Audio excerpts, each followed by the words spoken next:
Selamat pagi murid-murid.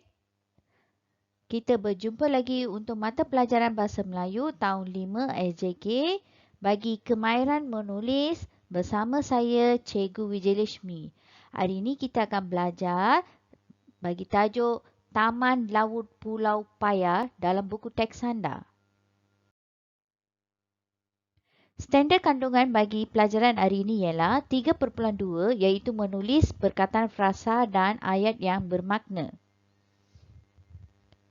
Manakala standard pembelajaran pula ialah 3.2.1 membina dan menulis ayat untuk menyatakan pendapat daripada sesuatu bahan multimedia. Objektif untuk pelajaran hari ini, pada akhir PDPC, murid dapat menulis 3 pendapat daripada gambar tentang Taman Laut Pulau Payar dengan ayat yang betul. Kriteria kejayaan pula, sekurang-kurangnya 13 daripada 22 orang murid dapat menulis 3 pendapat daripada gambar tentang Taman Laut Pulau Payar dengan ayat yang betul dengan bimbingan guru. Okey, murid-murid, cikgu harap kamu boleh melihat teks bacaan ini, okey, yang bertajuk Taman Laut Pulau Payar dalam buku teks anda. Okey, untuk aktiviti hari ini, kita akan buat 3 aktiviti iaitu cikgu nak kamu baca dan fahami teks dan gambar yang diberikan dalam muka surat ini. Okey, fahami teks, okey, gambar, okey, iaitu tentang Taman Laut Pulau Payar. Lepas tu, cikgu nak kamu tuliskan pendapat berdasarkan teks dan gambar. Okey, kamu perlu, di sini mereka ada berikan 3 persoalan yang meminta anda berikan pendapat berkaitan dengan Taman Laut Pulau Payar. Jadi, murid perlu tuliskan 3 pendapat anda untuk 3 soalan yang diberikan di sini. Okey, seterusnya, murid-murid perlu melengkapkan karangan fakta yang cikgu akan berikan selepas latihan ini. Okey, okey. Okey, sekarang cikgu akan berikan memberi penjelasan bagi satu persatu supaya memudahkan murid-murid untuk menulis pendapat. Okey, yang ini adalah pengenalan yang ditulis dalam buku teks iaitu Kishen pernah bercuti di Taman Laut Pulau Payar. Semasa percutian tersebut, ayahnya telah merakam pelbagai gambar yang menakjubkan. Terdapat hidupan laut seperti ikan dan terumbu karang di taman laut itu. Terumbu karang amat penting kerana menyediakan sumber makanan dan menjadi tempat perlindungan pelbagai jenis hidupan di dasar laut. Okey, yang ini adalah pengenalan tentang Taman Laut Pulau Payar. Okey, di sini mereka ceritakan tentang siapa yang bercuti di sana. Okey, apa yang mereka buat yang di Taman Laut Pulau Payar itu. Okey, mereka merakam mengambil video Lepas tu bukan mengambil video, mengambil gambar Lepas tu terdapat hidupan laut. Mereka terangkan apa yang ada di sana iaitu ikan dan terumbu karang. Okey, terumbu karang. Lepas tu mereka ceritakan apa kegunaan terumbu karang di sini. Okey, sekarang kita lihat gambar yang pertama dipaparkan di sana iaitu ada gambar ikan, terumbu karang, okey, di tepi pantai. Lepas tu dia ada nyatakan hidupan laut. Okey, di sini dia ada nyatakan, dia ada berikan panduan hidupan laut. Okey, soalan yang ditanya di sini ialah mengapakah Taman Laut Pulau Payar sangat indah? Berikan pendapat kamu.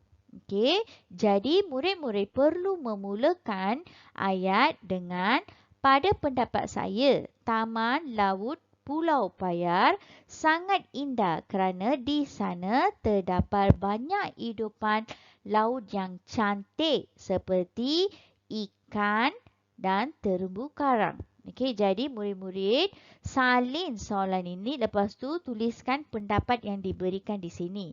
Di sini mereka sudah pun berikan contoh jawapan yang perlu murid buat ataupun perlu tulis dalam buku anda. Okey. Sekarang kita pergi ke gambar kedua dan persoalan yang ditanyakan di sana. Okey, di sini okey, teks ataupun kosakata yang diberikan bagi gambar di sini ialah terumbu karang terpelihara. Okey. Dan persoalannya ialah apakah pendapat kamu tentang program penanaman anak terumbu karang? Jadi di sini mereka menanam anak terumbu karang di pulau itu. Okey. Jadi apa pendapat kamu? Mengapa mereka perlu menanam anak terumbu karang itu? Jadi jawapannya, pada pendapat saya, program penanaman anak terumbu karang merupakan program yang baik dan perlu diteruskan. Maksudnya kamu setuju, kamu mengalu-alukan, menyokong program ini. Okey?